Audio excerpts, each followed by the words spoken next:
હિન્દુ સનાતન ધર્મની અસ્મિતા, ખુરશી ઉપર કે ટેબલ ઉપર ચડીને જોરથી તાલીઓ પાડવી કે બૂમો પાડવી કે સનાતનનો જયનાદ કરવો એ ઇનફ નથી. અગત્યનું છે. તમારા મતે સ્પિરિચ્યુઆલિટી એટલે શું છે? કોઈ પણ ધર્મ છે ને એ લાઈફ આફ્ટર ડેથ આ કન્સેપ્ટ ઉપર બહુ જ ભાર મૂકે છે, તો એવું કેમ છે? ફિયર, ભાઈ. મોસ્ટ હિન્દુઝ બિલીવ કે એની અલ્ટિમેટ ફલશ્રુતિ શું છે કે તમે what is that final ending that you get? મોક્ષ. પ્રાર્થના એક કમ્યુનિકેશન ચેનલ છે, હિન્દુ સનાતનના પાયા છે. પશ્ચિમના પણ જે સ્કોલર્સ છે એટલું સ્વીકારે છે કે ધી ઓલ્ડેસ્ટ રિલિજિયસ રાઇટિંગ્સ કે the oldest religious teachings are found in Hinduism and they are found in the Rigveda. આપને ખબર જ છે કે હું ભક્ત છું, એક હિન્દુ છું, એક સનાતની છું, પણ હું એક સ્કોલર ઓફ રિલિજન, એક સાયન્સની દ્રષ્ટિએ, એક ફેક્ટની દ્રષ્ટિએ, હિસ્ટ્રીની દ્રષ્ટિએ આપણે વિચારીએ તો આપણને ખબર જ છે કે હિન્દુ ધર્મ આટલો જૂનો છે અને બીજા ધર્મો કદાચ એટલા જૂના નથી. તો આપણે હિન્દુ ધર્મને, સનાતનને ને ભારતને એક ટ્રુલી વિશ્વ ફલક ઉપર મૂકી શકશું.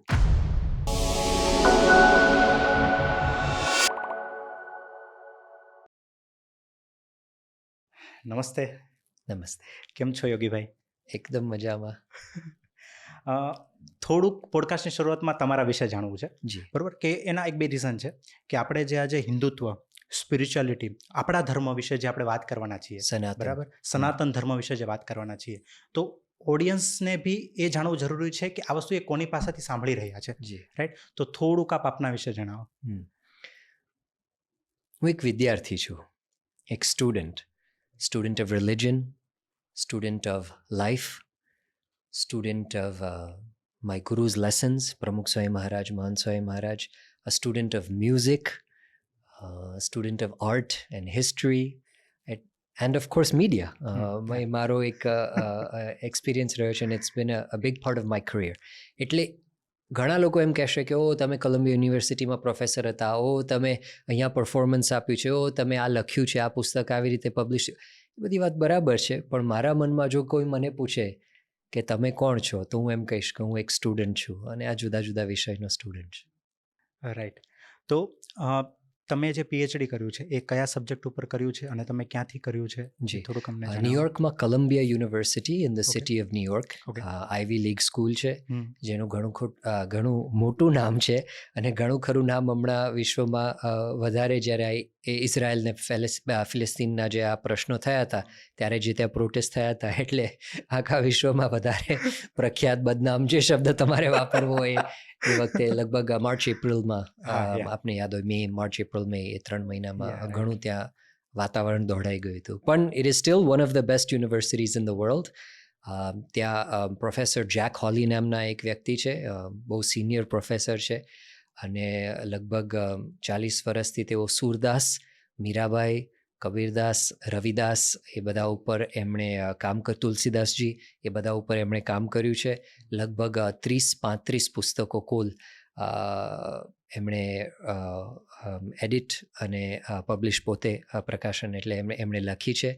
અને મોસ્ટ રિસન્ટલી એમણે સૂરદાસનો જે સૂરસાગર છે એ આખા સૂરસાગરનો એમણે એટલે લગભગ 3,500 પદનો એમણે હિન્દી અને બ્રજ ભાષામાંથી અંગ્રેજીમાં અનુવાદ કર્યો છે અને હાર્વર્ડે પબ્લિશ કર્યો છે. સો બહુ મોટા વિખ્યાત સ્કોલર છે અને તેઓ મારા ગુરુજી હતા, એમની પાસે હું આ બધું શીખ્યો છું, ત્યાં મેં ડિગ્રી પ્રાપ્ત કરી છે. રાઈટ. સો પોડકાસ્ટની શરૂઆત એક બહુ જ ડાયરેક્ટ ક્વેશ્ચનથી જ હું કરું છું, રાઈટ, કે તમારા મતે સ્પિરિચ્યુઆલિટી એટલે શું છે? ઘણા લોકો એવું પૂછતા હોય છે કે સ્પિરિચ્યુઆલિટી અને રિલિજન બે અલગ વસ્તુ છે. હા, રાઈટ. કેવી રીતે અલગ છે? આ મારો બી ક્વેશ્ચન છે. કેમ અલગ છે? આપને પણ એવું થયું હશે મનમાં. મને ગુજરાતમાં ઘણા લોકો પૂછતા હોય છે. રાઈટ. હું સહેજ અલગ રીતે વિચારું છું ભાઈ.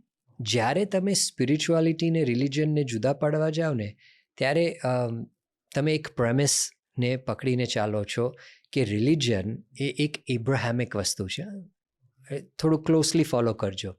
જ્યારે તમે ક્રિશ્ચિયાનિટી, ઇસ્લામ, યહૂદી ધર્મની વાત કરો ત્યારે રિલિજન બહુ જ એક ટાઇટલી બાઉન્ડ બોક્સ ને સ્ક્વેરની અંદર તમારે ફિટ થવું પડે છે ક્રિશ્ચન થવા માટે, મુસ્લિમ થવા માટે, યહૂદી થવા માટે. અને એમાં કંઈ ખોટું નથી, પરંતુ એ લોકોનું એક બંધારણ છે, એક સ્ટ્રક્ચર છે, એક ફ્રેમવર્ક છે.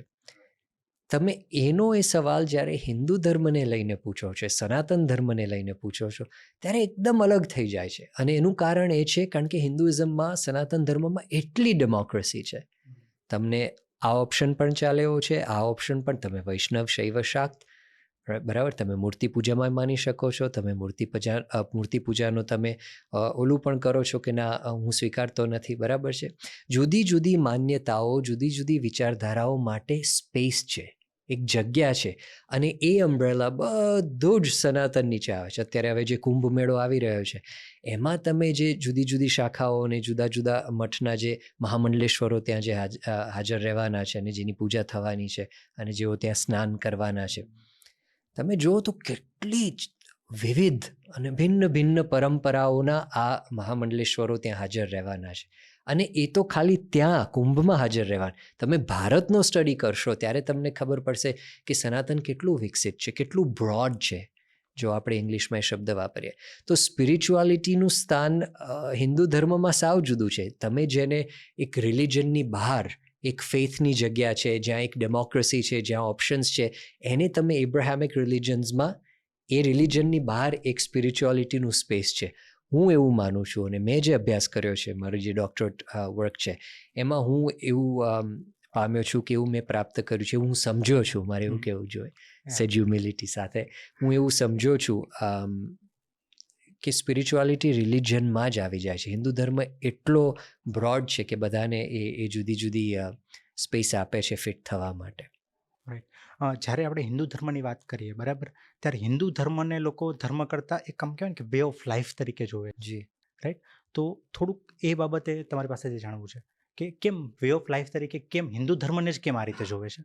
હું એવું માનું છું કે દરેક ધર્મ આપણને એક વે ઓફ લાઈફ શીખવાડે છે, પરંતુ હિન્દુ ધર્મ એટલો ડે ટુ ડે લાઈફમાં એટલો અંદર પ્રસરાયેલો છે કે ફેલાયેલો છે કે એવી રીતે પેનેટ્રેટ કરે છે લાઈફને. કેવી રીતે ખાવું, કેવી રીતે પીવું, કેવી રીતે નહાવું, કેવી રીતે ધોવું, કેવી રીતે બીજા સાથેનું આચરણ કરવું, કેવી રીતે આમ તમે જુઓ તો હિન્દુ સ્પિરિચ્યુઆલિટી, ભક્તિ શું છે? એ જ છે ને. કેવી રીતે લાઈફ તમારે તમારી જીવવી, કે કેવી રીતે you should lead your life, અમે ઇંગ્લિશમાં એ ફ્રેઝ વાપરતા હોઈએ છીએ. એ તમને ભક્તિ સ્પિરિચ્યુઆલિટીમાંથી જ, ભક્તિ જે પ્રણાલી છે, આપણી પરંપરા છે, એમાંથી જ તમને મળતું હોય છે. કેવી રીતે લોકો સાથે તમારો વ્યવહાર કરવો, પછી તમારો આર્થિક વ્યવહાર હોય કે પછી તમારો સ્પિરિચ્યુઅલ વ્યવહાર હોય, સોશિયલ વ્યવહાર હોય કે પછી તમારો ફેમિલિયલ એટલે કે ફેમિલીનો વ્યવહાર હોય, એ બધું જ તમને આ એક ભક્તિ જે આપણી પ્રણાલી છે એમાંથી મળતો હોય છે. સ્પિરિચ્યુઆલિટી એ વે ઓફ લાઈફમાંથી મળતો હોય છે. ને એટલે હું માનું છું કે હિન્દુ ધર્મને એવી રીતે જોવામાં અને માનવામાં અને સેલિબ્રેટ કરવામાં આવ્યો છે કે it's a way of life. Right. આજે બધા ધર્મ છે, બરાબર, બધા ધર્મો વચ્ચે મથામણ ચાલતી હોય છે કે આપણે સાંભળી જશે કે અમે સૌથી જૂના છીએ અને અમારો ધર્મ જૂનો છે. પણ આપણે જાણીએ છીએ હિન્દુ ધર્મ એ સૌથી જૂનો અને પ્રાચીન ધર્મ તરીકે ગણવામાં આવે છે, બરાબર. તો થોડુંક એના વિશે જાણવું છે કે હિન્દુ ધર્મની ઉત્પત્તિ ક્યારે થઈ ને શું થયું, કારણ કે તમે આના વિશે બહુ બધું સ્ટડી કર્યું છે, રાઈટ. તો અમારે કહેવાય ને કે આમ મોરલ ઓફ ધ સ્ટોરી જાણવી છે. હું જ્યારે અને મોરલ અને એસેન્સ આપી દઈએ, પરંતુ હું એટલું કહીશ કે જ્યારે કોલંબિયા યુનિવર્સિટીમાં હું હિન્દુઇઝમનો ક્લાસ ભણાવતો હતો અને મારા એડવાઇઝર પણ જ્યારે ભણાવતા હતા, જે પોતે અમેરિકન છે, ખ્રિસ્તી છે, એ એક વેદની એક એના મંત્રથી, એની રુચિથી એમનો ક્લાસ શરૂ કરતા હતા. એકમ સત વિપ્રા બહુધા વદંતી. એકમ સત, સત્ય એક છે.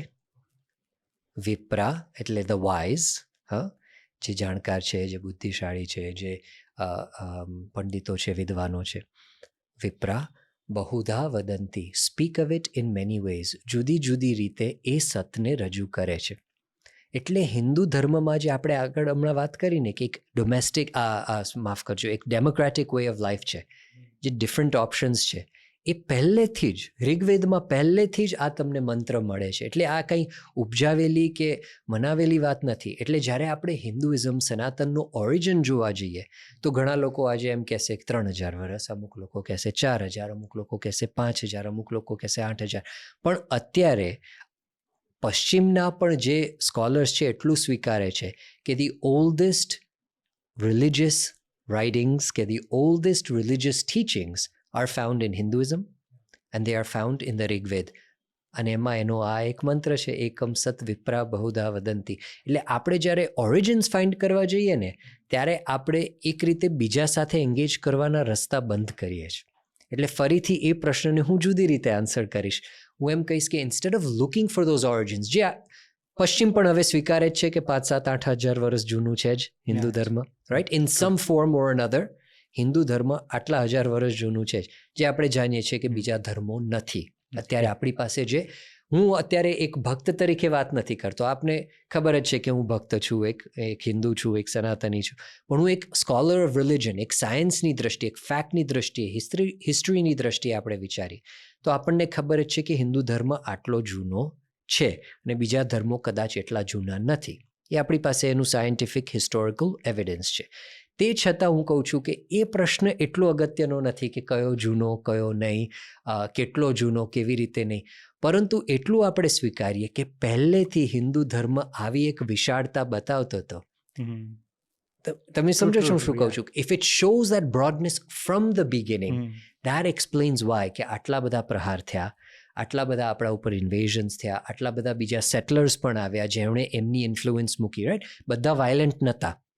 હિસ્ટ્રી આપણે જોઈએ, અત્યારે હું હિસ્ટ્રી લેસન નથી લેતો, પણ ટૂંકમાં હું એમ કહીશ કે આપણે બધા વાયલન્ટ જે ઇન્ફ્લુઅન્સીસ હતી એ બધી વાયલન્ટ ન હતી. એમાં ઘણીક સેટલર્સ તરીકે આવ્યા, અમુક ટ્રેડર્સ તરીકે આવ્યા, અમુક અગ્રેરિયન્સ એટલે કે ખેતી કરતા હતા અને અહીંયા એ રીતે એગ્રીકલ્ચરના ઓલાથી સેટ થયા. અને ગુજરાતમાં તો આપણને ખબર છે કે ઇન્ફ્લુઅન્સીસ ઘણી રહી છે. અમેરિકાને પશ્ચિમની સંસ્કૃતિમાં એક મેલ્ટિંગ પોટ કહેવામાં આવે છે. એમ જ્યારે મેં ભારતનો અભ્યાસ કર્યો ત્યારે આઈ રિયલાઇઝડ કે Gujarat is the melting pot of Bharat.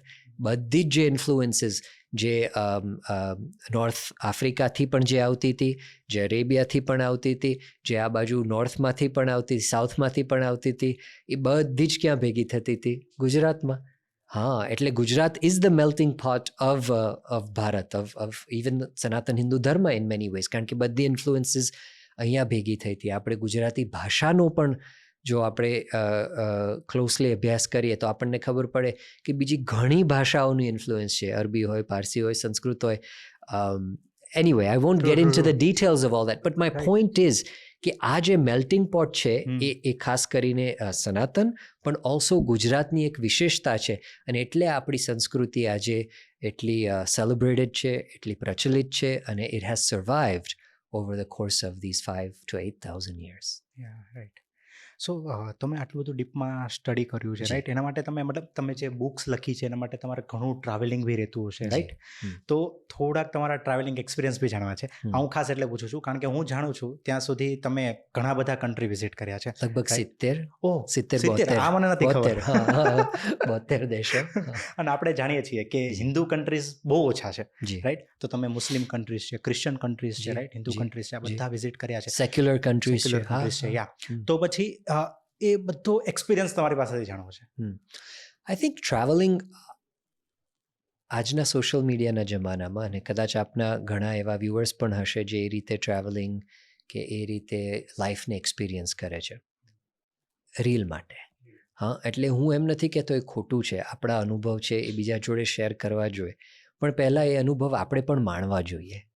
હા, એ મોમેન્ટમાં જે એક્સપિરિયન્સ કરવા, એ મોમેન્ટમાં જે એનો અનુભવનો જે ચહ સ્વાદ લેવો, right, to experience and enjoy, એ જે કરવું જોઈએ એ કદાચ અત્યારનું જે જનરેશન છે, મારી તમારી ઉંમરનું, કદાચ મારા તમારથી સ્લાઇટલી યંગર, એ જનરેશન નથી કરતું હોતું. અને હું માનું છું કે એ બહુ મોટો લોસ છે.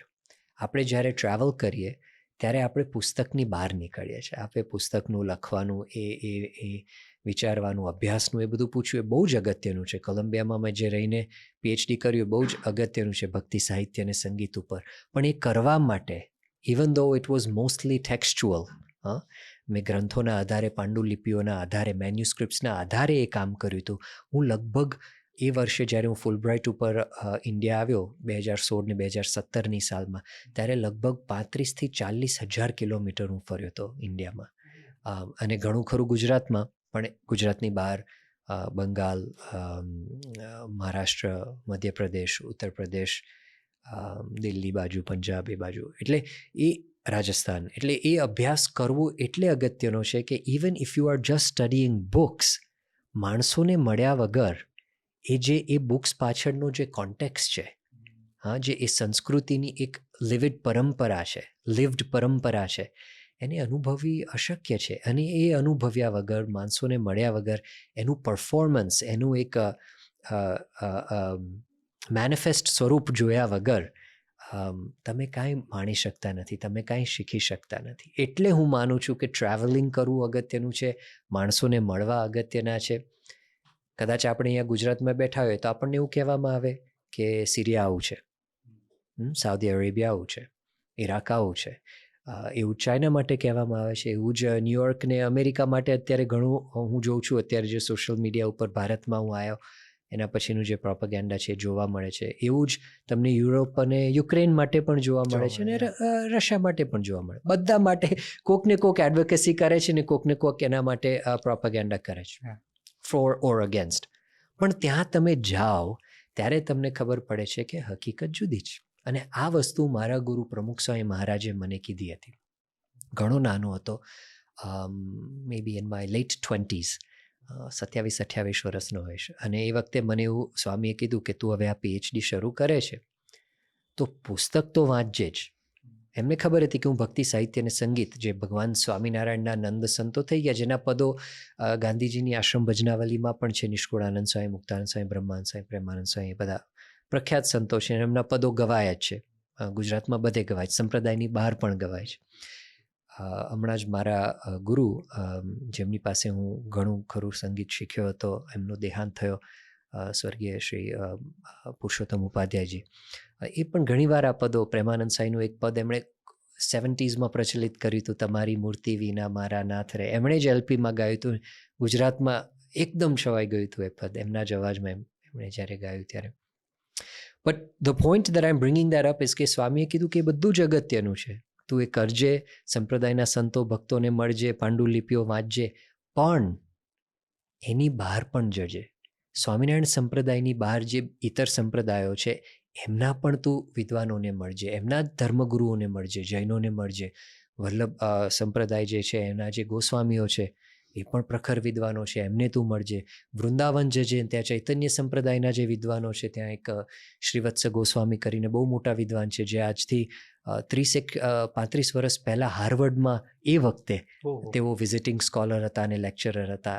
It's not a small feat. તમે જ્યારે એ કોન્ટેક્સ્ટ વિચારો, અત્યારે હાર્વર્ડમાં આપણા ભારતીય હિન્દુ કેટલા પ્રોફેસરો છે અસ્મિતાવાળા, તો એ વખતે એક ચૈતન્ય સંપ્રદાયના વૈષ્ણવ ધર્મગુરુ ત્યાં પ્રોફેસર ને લેક્ચરર હતા. એટલે કેવા પ્રખર વિદ્વાન હશે. પણ એ માઇન્ડસેટ, એ વિઝન, એ મારી જે આજે એક મારી માઇન્ડસેટ હતું કે વિઝન હતું, એને જે બ્રોડનેસ આપી એ મારા ગુરુ, એ પર્સ્પેક્ટિવ જે એણે આપ્યું એ મારા ગુરુ પ્રમુખ સ્વામી મહારાજ હતા.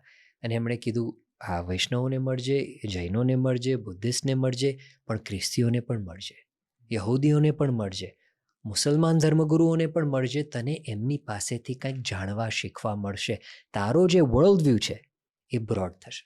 અત્યારે આપણે જે ગુજરાતમાં રહીએ છીએ કે ન્યુયોર્ક પણ એટલું કાંઈ જુદું નથી. હું ન્યુયોર્કમાં રહું છું, આપને ખ્યાલ છે, હું ત્યાં જન્મ્યો, ત્યાં ઉછર્યો.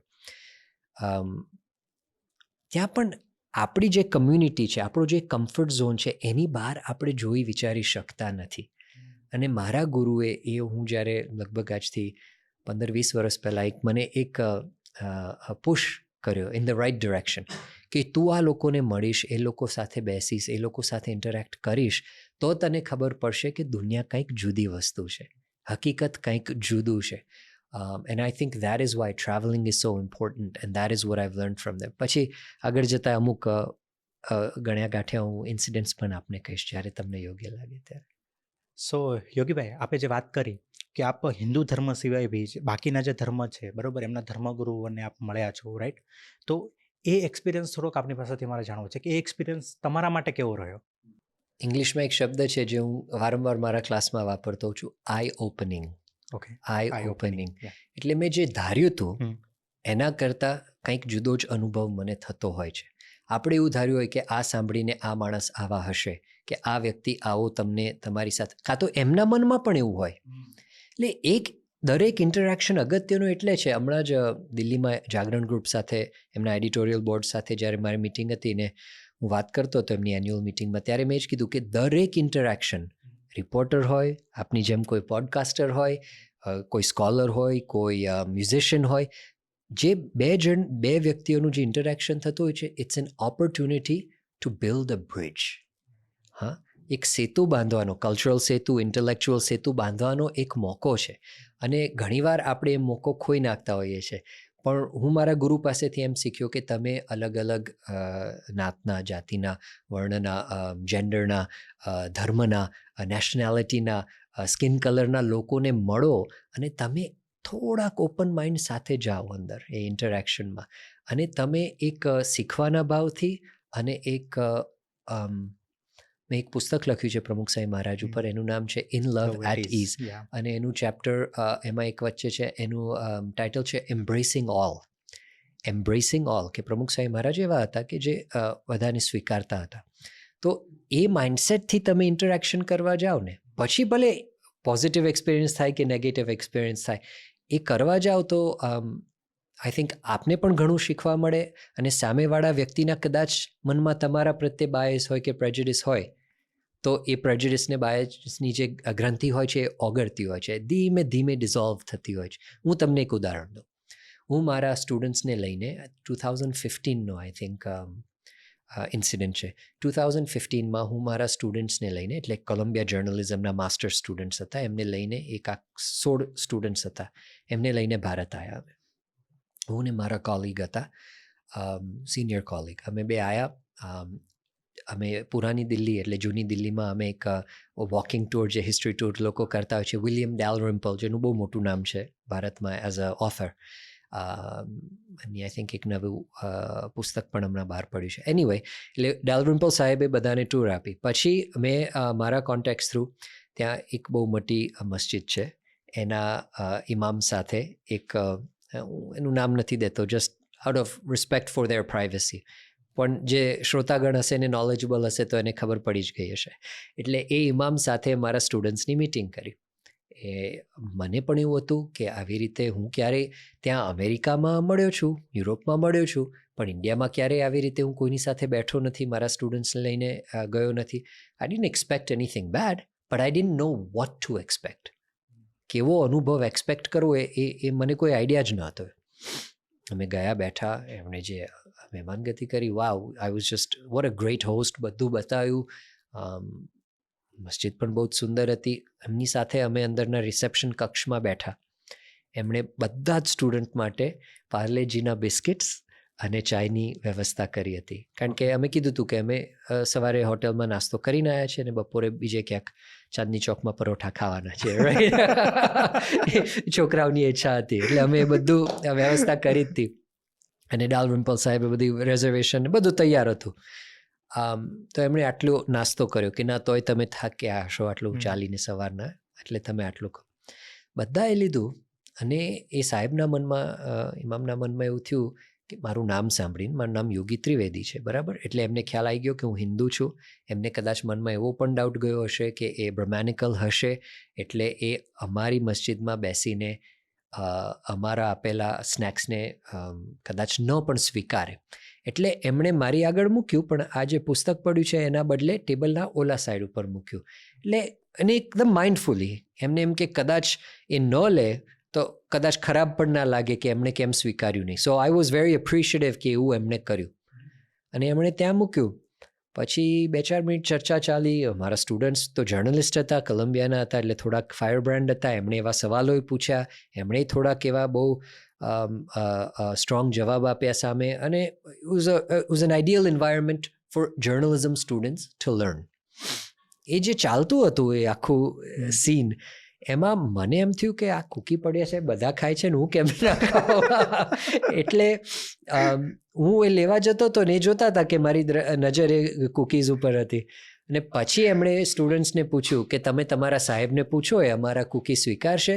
એટલે એ હજુ એ પ્રશ્ન કે એ ક્વેશ્ચન કે ટોન્ટ પૂરો કરે એ પહેલાં જ મેં એક પાર્લેજીનું કૂકી ઉપાડીને મારા મારા મોઢામાં મૂક્યું અને હું ચાવા મળે. મેં કીધું ચા નહીં મળે મને, એટલે તરત એમના જે શાગરીદ હતા દોડતા આવ્યા અને મને ચા આપી. અને તરત જે એક રૂમમાં ટેન્શન હતું ને, it was an unspoken tension. એ ટેન્શન મેલ્ટ થઈ ગયું. એ પણ હસ્યા, એમના જે અનુયાયીઓ હતા એ પણ હસ્યા, મારા સ્ટુડન્ટ્સ પણ હસ્યા, અને એકદમ વાતાવરણ લાઇટ થઈ ગયું. હવે એમાં કોઈ થિયોલોજીની મેજર ચર્ચા થઈ નથી, કોઈ પોલિટિક્સની મેજર ચર્ચા ન થઈ, કોઈ એવા મુદ્દા ઉપર અમે એગ્રી પણ નહોતા થયા.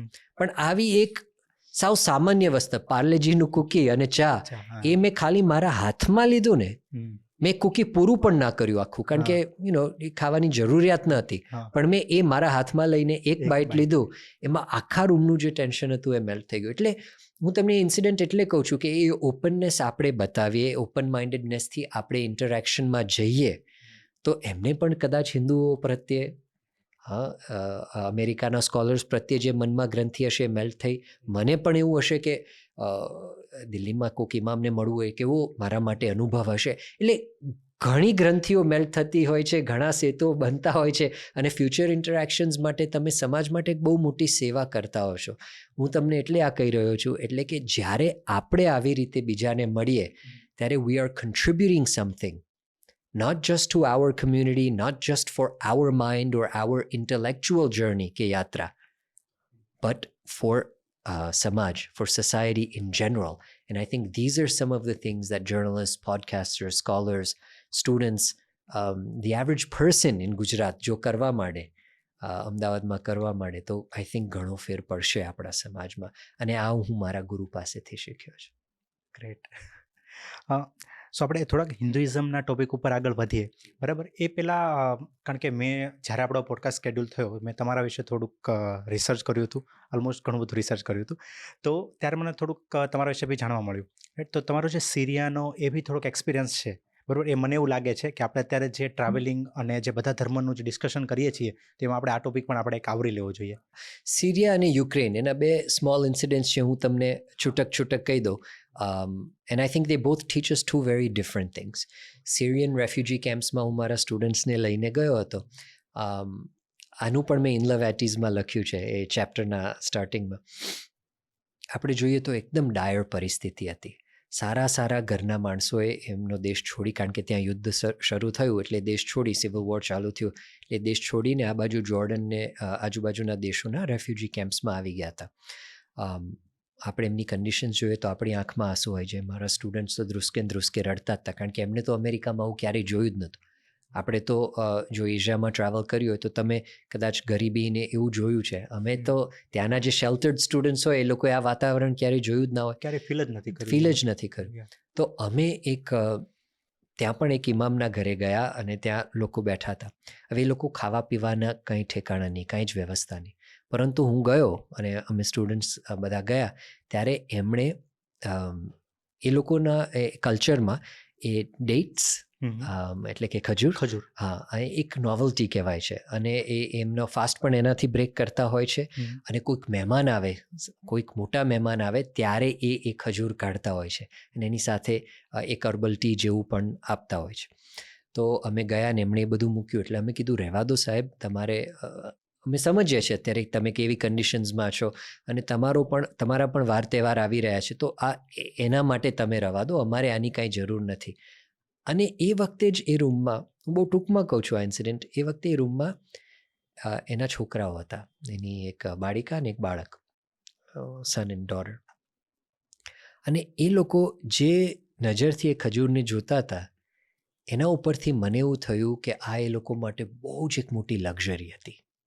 એ જે છોડીને આવ્યા છે એવું હવે અહીંયા આ કેમ્પમાં પ્રાપ્ત કરવું. ઉપર ટીનના શેડ્સ હતા, એકદમ ગરમ હતો, કારણ કે ત્યાં તો અરેબિયામાં તો તમને ખબર છે સન કેટલો બીટ કરે, ડેઝર્ટ જ છે, વેધર જ એવું છે. હા, વેધર એવું છે, અને ક્લાઇમેટ અને ઓલું લેન્ડસ્કેપ પણ એવો છે. તે છતાં એમના ફાધર ને મધરે અમારી સમક્ષે મૂક્યા અને એના છોકરાઓ એવી રીતે જોતા હતા, એટલે હું લઈ અને એમને આપવા ગયો તો એમણે પાછું મૂક્યું. પછી મેં કીધું કે તમે રવા દો, કે તમે એમના માટે રાખો. ત્યારે બહુ જ એક સરસ વાક્ય બોલ્યા, ભાઈ એવું બોલ્યા કે આજે એ લોકો પણ જમશે. મેં કીધું કેવી રીતે? કે તમારામાં રહીને જે ભગવાન ગ્રહણ કરશે, તમારામાં રહીને જે ભગવાન ગ્રહણ કરશે એ એમનું પણ પેટ ભરશે જ. અને મારી આંખમાં આંસુ આવી ગયા કે આવું વિચારી શકે. ધર્મ જુદો છે, બરાબર છે, માન્યતાઓ જુદી છે, એમની કન્ડિશન્સ આટલી ડાયર છે. આવી પરિસ્થિતિમાં તો આવો કોઈને વિચાર આવે કે બીજાને આવી એક વસ્તુ ઓફર કરવી? અને પછી અમે તો બધા ડેઝડ હતા. અને પછી એમણે હિન્દુ ધર્મના અમુક સવાલો પૂછ્યા મને કે અમે ખાલી બોલિવૂડ જ જોયું છે, આ બાબતે કાંઈ જોયું નથી, સાંભળ્યું નથી. તમે હિન્દોસ, અરબી ભાષામાં હિન્દુ ધર્મને હિન્દોસ કહે છે.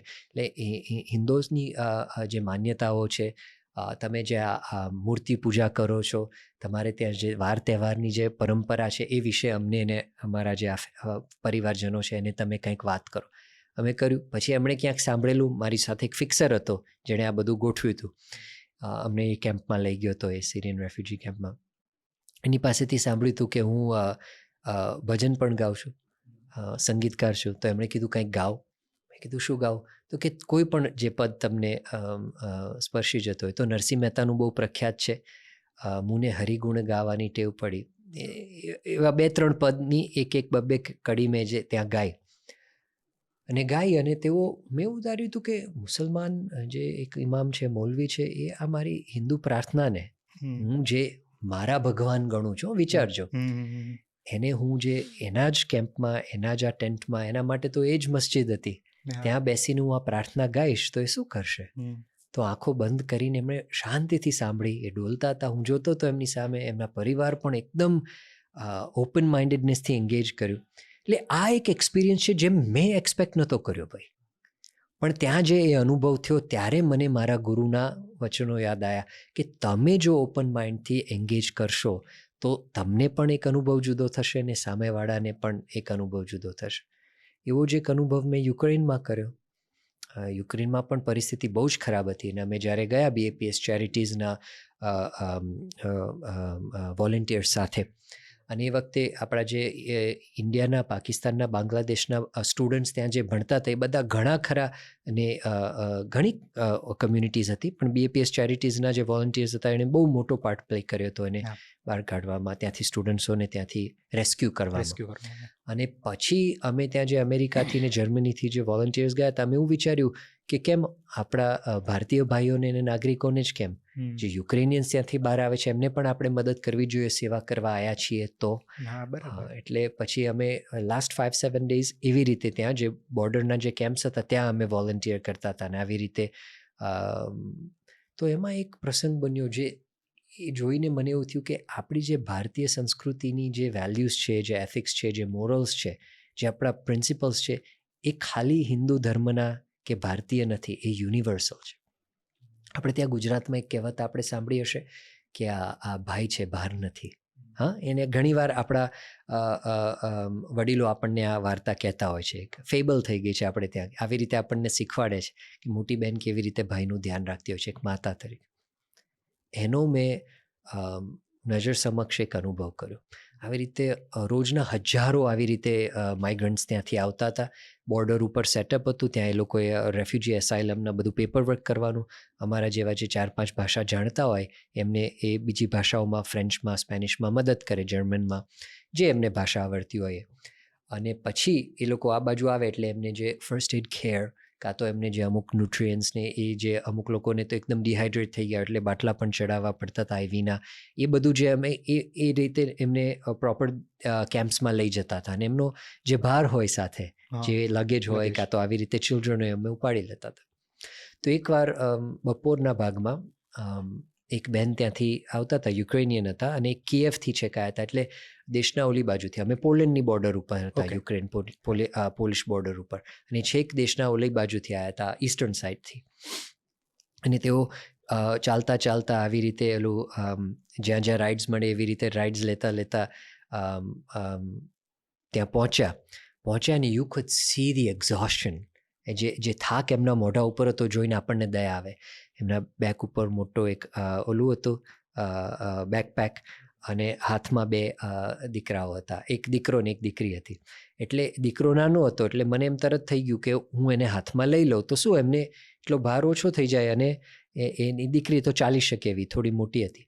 એટલે મેં કીધું લાવ બેન હું લઈ લઉં, તો એમણે આપ્યો. પછી એમણે કીધું કે તમને ઘણો ભાર લાગ્યો હશે, અને એ વખતે એ બોલી કે this isn't a burden, he is my brother. અને દેટ્સ વેન આઈ રિયલાઇઝડ કે આપણે જે વેલ્યુઝને સંસ્કૃતિને ભારતમાં ગુજરાતમાં સેલિબ્રેટ કરીએ છીએ એ યુનિવર્સલ છે. એ વસ્તુ બધે જ આપણને જોવા, જાણવા, માણવા અને શીખવા મળે છે. So that experience in Ukraine also change my life. પણ એ વખતે વોર ચાલતું હોય ને ત્યાં જવું, આવી રીતે સિરિયન રેફ્યુજી કેમ્પમાં જવું, મારામાં એ હિંમત નથી. આપણે ઘણીવાર હસતા હસતા મજાક કરતા હોય છે કે ગુજરાતી દાળ ભાત ત્યાં વેપાર કરી જાણે, મજાક છે એક જાતની, હું એવું નથી કહેતો. આપણે ત્યાં ઘણા શૂરવીર થયેલા છે અને હિસ્ટ્રી ટીચીસ અસ કે એ લોકોએ શૂરવીરપણાના ઘણા કામ કર્યા છે. ભક્તિના માર્ગે હોય, રાષ્ટ્રના માર્ગે હોય, કે આપણી જે હ્યુમેનિટેરિયન જે સેવાના માર્ગે હોય, કર્યા જ છે. પણ ત્યાં જઈએ ત્યારે ખબર પડીએ કે એ હિંમત મારામાં ક્યાંથી આવી. તો એ ગુરુના આશીર્વાદને ગુરુએ જે દિશા આપેલી એમાંથી હું આ શીખી શક્યો અને કરી શક્યો. તો યુક્રેનમાં જે આ બધું આજે વોરનું ટેન્શન ને બધું ચાલતું હતું ત્યારે તમે ત્યાં કેટલા દિવસ હતા?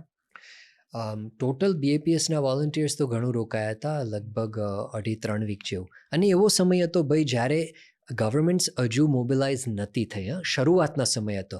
લગભગ 2-3 મહિના પછી તો European union, American red cross, આ તે બધા એટલા મોબિલાઇઝ થઈ ગયા હતા કે પછી નાના ઓર્ગેનાઇઝેશન્સની જરૂર પડે એવું ન લાગે. પણ એ વખતે નાના ઓર્ગેનાઇઝેશન્સે જે સેવા કરી છે ત્યાં લાટવિયન, ત્યાં આજુબાજુના જે દેશો છે, જોર્જિયન, લાટવિયન, લિથુએનિયન, એટલા બધા વોલન્ટિયર્સ આવ્યા હતા. અને એવી રીતે આપણા ભારતીય અને યુરોપિયન વોલન્ટિયર્સ BAPS ચેરિટીઝના પણ નીજા હેઠળ ત્યાં પહોંચ્યા હતા. લગભગ એ લોકો 2.5-3 વીક રહ્યા હતા ભાઈ. હું થોડું ઓછું રહેતો, ન્યુયોર્કથી હું ખાલી 7-8-10 દિવસ જેવું 8-10 દિવસ જેવું રહેતો. આપણે જે બધા ધર્મની વાત કરી, બરાબર, પણ એક વસ્તુ મેં પણ જોઈ છે કે કોઈ પણ ધર્મ છે ને એ લાઈફ આફ્ટર ડેથ આ કન્સેપ્ટ ઉપર બહુ જ ભાર મૂકે છે, રાઈટ, જે આપણને બધા ધર્મોમાં જોવા મળે છે. તો એવું કેમ છે? ફિયર ભાઈ, હું માનું છું કે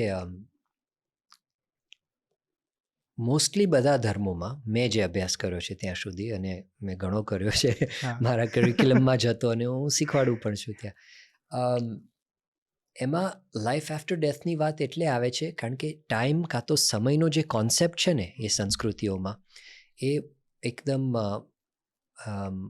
ફાઇનલ છે. એટલે લેટિનમાં એક શબ્દ છે ટીલોસ, એટલે કે ધી એન્ડ. ઓકે. એન્ડને ધ્યાનમાં રાખીને સમય ચાલે છે. એટલે કે once you die, your time is up. For example, આપણે ક્રિશ્ચિયાનિટી જોઈએ તો એ કર્યા પછી તમારો એક જજમેન્ટનો ડે આવશે અને એ ફાઇનલ છે. એ જજમેન્ટ ડેની બીકથી કાં તો એને અનુસંધાનમાં રાખીને તમારે જીવન જીવવાનું છે. હિન્દુ ધર્મમાં અને ઘણા આપણા જે ભારતીય જે રિલિજન્સ છે, જે આપણે ધાર્મિક ટ્રેડિશન્સ કહીએ છીએ, એની જે અમ્બ્રેલા નીચે જે પરંપરાઓ આવે છે, જૈનિઝમ એટસેટ્રા, એમાં સમય કાં તો ટાઈમનું અન્ડરસ્ટેન્ડિંગ ટીલો સાથે નથી, સિક્લિકલ છે. અને એટલે તમે જોશો કે ઘણા લોકો ભારતમાં કે ભારતીય સંસ્કૃતિની ઓલામાં જે પશ્ચિમમાં પણ રહે છે, એ લોકોને એ ભય કે ફિયર ઓછો હોય છે કારણ કે એમને એવું શીખવાડવામાં આવ્યું છે કે હા, તમારો એક સમય આવશે, પણ એના પછી life doesn't end there. How we believe in reincarnation. પુનર્જન્મમાં આપણે માનીએ છીએ અને આપણે એમ કહીએ છીએ કે કર્મનો જે કોન્સેપ્ટ છે, હા, એ પ્રમાણે તમે એને ધ્યાનમાં રાખીને તમે જીવશો, એ તમારે તમારું કર્મ કરશો વિધાઉટ, જેમ કૃષ્ણ ભગવાને શ્રીમદ ભગવદ્ ગીતામાં કીધું છે કે તમે એ ફળની અપેક્ષા વગર એ સારું કર્મ કરતા રહેશો તો એનું ફળ તમને મળતું જ રહેશે. આ જન્મમાંય મળશે અને તે પર્યંત પણ પછી મળશે. અને એની મોસ્ટ હિન્દુઝ બિલીવ કે એની અલ્ટિમેટ ફલશ્રુતિ શું છે કે તમે what is that final ending that you get? મોક્ષ. હા, અને એ મોક્ષ પણ કેવો છે કે when you achieve it, time doesn't stop. તમે ભક્તિ પરંપરાઓમાં વિચારો તો એ મોક્ષની ડેફિનેશન એ છે કે તમે ભગવાનના ધામમાં કાં તો ભગવાન નજીક પહોંચો છો અને એમની મૂર્તિ કે એમના સાનિધ્યનું સુખ તમે મેળવો છો. આ વૈષ્ણવ પરંપરાઓમાં તો આ વિચારધારા છે અને બીજી ઘણી પરંપરાઓમાં આવી એક વિચારધારા છે. એટલે થિયોલોજીમાં વધારે ઊંડા ઉતર્યા વગર હું એમ કહીશ કે ભારતીય સંસ્કૃતિમાં જે વિચારધારા છે લાઈફ આફ્ટર ડેથની એ ઘણી રિલેક્સ છે. માણસને એટલો એનો ભય કે એનો ભાર નથી હોતો કારણ કે it doesn't all end there. તમારથી કદાચ ભૂલ હોય તો તમને બીજી તક પણ મળે છે. એની એક સિસ્ટમ છે, એના 84 લાખ યોની નાતે આપણે જે શાસ્ત્રોમાં વાત કરી છે એની એક સિસ્ટમ છે. એ સિસ્ટમમાંથી પસાર થઈને તમને પાછો એક લાવો મળે છે ભગવાનની નજીક પહોંચવાનો, સારા કર્મ કરવાનો અને મુક્તિ પ્રાપ્ત કરવાનો. એટલે હું એવું માનું છું કે ભારતીય સંસ્કૃતિમાં એનો અપ્રોચ થોડોક જુદો છે, કાં તો હિન્દુ સનાતન ધર્મમાં એનો અપ્રોચ થોડોક જુદો છે અને ઇતર ધર્મમાં એ ફિયર જે છે, જે ભય છે, થોડોક વધારે છે. રાઈટ. આપણે હિન્દુ ફિલોસોફી પ્રમાણે વિચારતા જઈએ તો આપણા કોર પ્રિન્સિપલ જ આ છે ને કે ધર્મ, અર્થ, કામ અને મોક્ષ. રાઈટ. અને એટલે આઈ થિંક જે ઘણા લોકો એવું વિચારતા હોય છે કે શું હું સ્પિરિચ્યુઅલ કાં તો રિલિજિયસ, ધાર્મિક અને આધ્યાત્મિક બનવા છતાં હું લાઈફમાં સક્સીડ કરી શકું છું, હું કંઈક એચીવ કરી શકું છું. આઈ થિંક આપણો એક યુગ છે અત્યારે ને we live in the post modern, post capitalist society, જેમાં એનો અર્થ એવો છે કે મટીરિયલિસ્ટિક વસ્તુ ઉપર આપણે એકદમ ભાર દેતા હોય છે અને યુટિલિટીની ભાર દેતા હોય છે. તમારે એક સારી ગાડીની જરૂરિયાત છે, એમાં કોઈ ના નથી પાડતું. તમને જે ગમે, સારામાં સારી તમને એફોર્ડ થતી હોય ને તમને ગમતી હોય એવી લો. પણ એવી 100 આપણે રાખતા હોઈએ, કાં તો 10 કે 5 કે ઇવન 3 એવી રાખતા હોઈએ, તો એનો શોખ છે તમને, પણ કદાચ એની ખરેખર જરૂરિયાત નથી. અને શોખ પણ અમુક હદ સુધી ખોટો નથી. હું એવું પ્રેક્ટિકલ થવા માગું છું.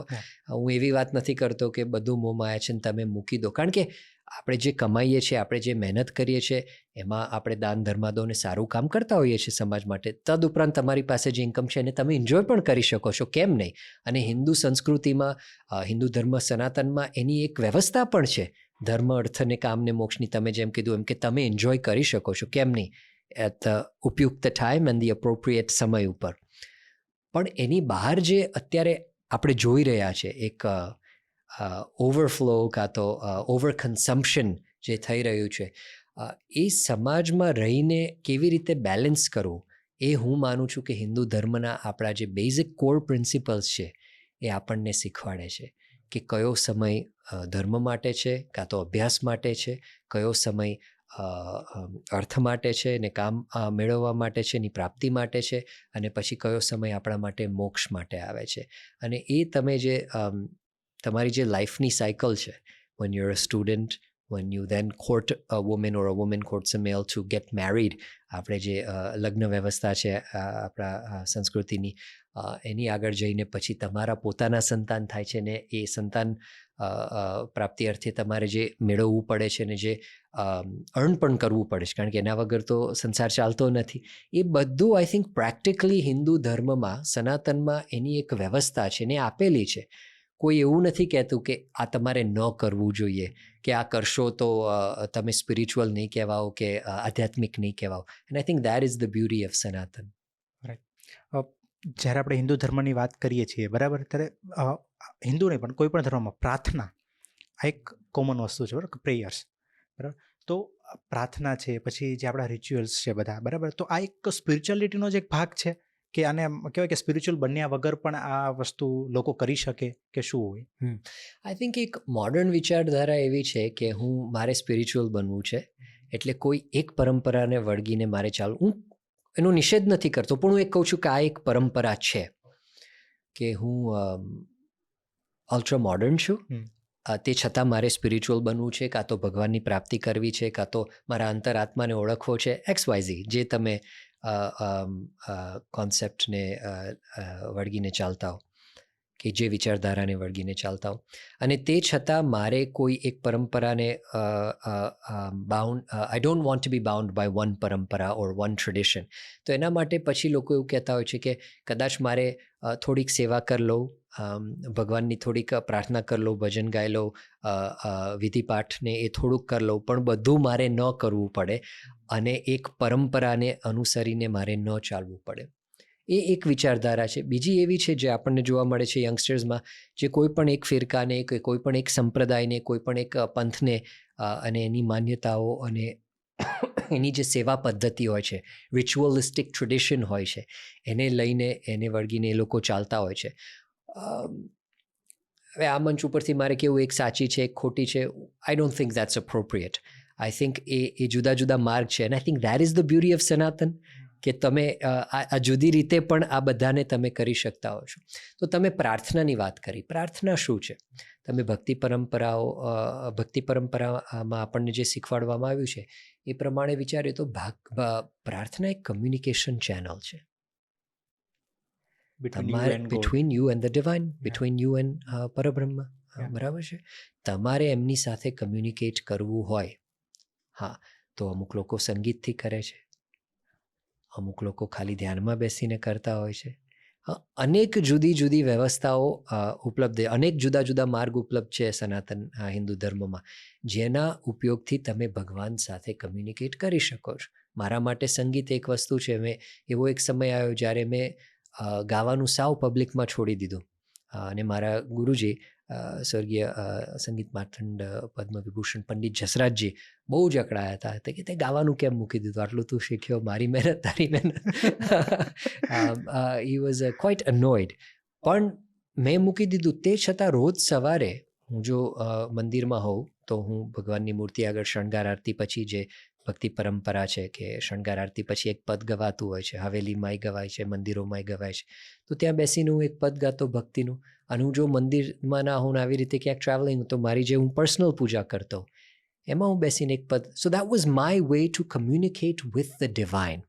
એટલે પ્રાર્થના એવી એક વસ્તુ છે જે તમે સમૂહમાં પણ કરી શકો છો, પણ આપની એક પર્સનલ ચેનલ બની જાય છે.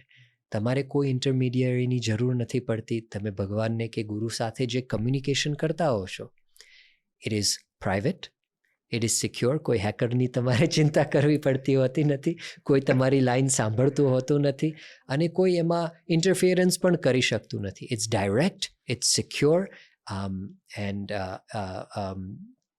આઈ થિંક એવું કહેવાય છે કે તમે જો, હું એવું માનું છું કે તમે જો સાચા દિલથી, હા, અને ખરેખર એક દીન ભાવથી, એ બહુ જ અગત્યનું છે. હું જેટલા હિન્દુ ધર્મગુરુઓને મળ્યો છું, ભક્તિ પરંપરાના વૈષ્ણવાચાર્યો કે સ્વામિનારાયણ સંપ્રદાયના વડીલ સંતો, એવું કહે છે કે દીન ભાવે પ્રાર્થના કરવી. દીન ભાવે એટલે કે હું કાંઈ જ નથી, એટલે એકદમ વિથ હ્યુમિલિટી, હું કાંઈ જ નથી, હું આપના શરણે આવ્યો છું ને આપ જ મને ઉગારી શકશો, આપ જ મને મદદ કરી શકશો. એ રીતે જે પ્રાર્થના કરતો હોય છે, એની પ્રાર્થના ભગવાનને ગુરુ સાંભળતા હોય છે. અને તમે જો, હું એવું માનું છું, અને મને એવો આઈ થિંક ફેઇન્ટ અનુભવ પણ થયો છે, ભાઈ આપને પણ થયો હશે, કે જો એક ખરા દિલથી, દીન ભાવથી તમે પ્રાર્થના કરો, તો એનો જવાબ પણ તમને, એટલે આમ નોટ ટોકિંગ અબાઉટ સમ આકાશવાણી કે ગર્જના થાય, અને જે આપણે મૂવીઝમાં અમુક વાર જોતા હોય છે કે કાર્ટૂન્સમાં જોતા હોય છે, એની હું વાત નથી કરતો, પણ તમને અંદર એક અહેસાસ થાય છે કે ભગવાને, પરમાત્માએ મારી પ્રાર્થના સાંભળી, ગુરુએ મારી પ્રાર્થના સાંભળી, અને એક કમ્ફર્ટ કે એક જવાબ મોકલતા હોય છે, એક ઉત્તર આપતા હોય છે. સો આ એક પ્રાર્થના બહુ જ અગત્યની વાત છે. એવી જ રીતે ભક્તિ પરંપરામાં સેવા પણ બહુ જ અગત્યની વાત છે. સેવા કેમ અગત્યની છે? કારણ કે સેવા દ્વારા તમે પરમાત્માની નજીક આવી શકો છો. કઈ રીતે? પ્રમુખ સાંઈ મહારાજે બહુ સરસ વાત કરી છે કે ભગવાનના દર્શન સૃષ્ટિમાં કરવા.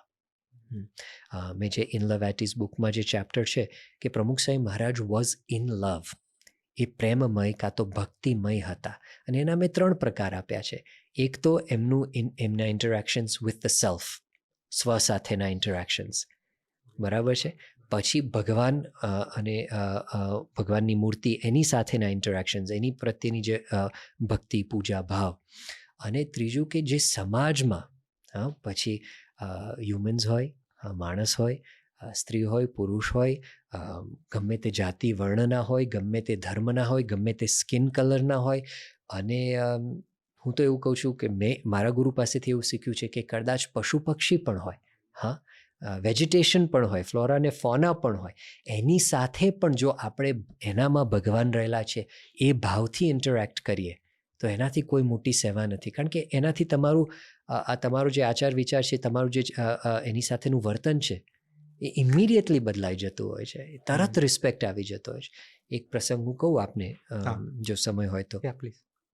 પ્રમુખ સ્વામી મહારાજ યુનાઇટેડ કિંગડમમાં વિચરણ કરી રહ્યા હતા અને તેઓ એક ફ્લેટનો કોમ્પ્લેક્સ હતો અને ત્યાંના જે ફ્લેટ્સ છે અમુક વાર તમે જો ઇનર સિટીમાં જાઓ ને તો ઇન્ડિયા જેવા જ છે, એકદમ ટાઇટલી ક્રેમ્પ છે, કારણ કે યુનાઇટેડ કિંગડમમાં જગ્યાનો અભાવ છે.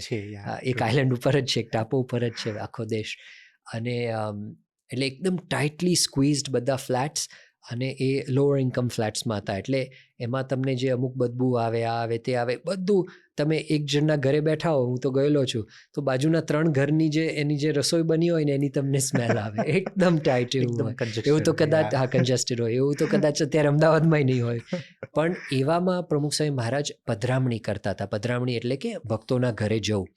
અને એમાં એક બાજુમાં જ એક મુસલમાન ભાઈને એવી ઈચ્છા થઈ કે મારી તબિયત બહુ ખરાબ છે, તો એમણે એમના નેબર જે સત્સંગી હતા કે એમને એમ કીધું કે તમે તમારા ગુરુને કહો કે ઓલિયા પુરુષ છે કે મને આવીને આશીર્વાદ આપે.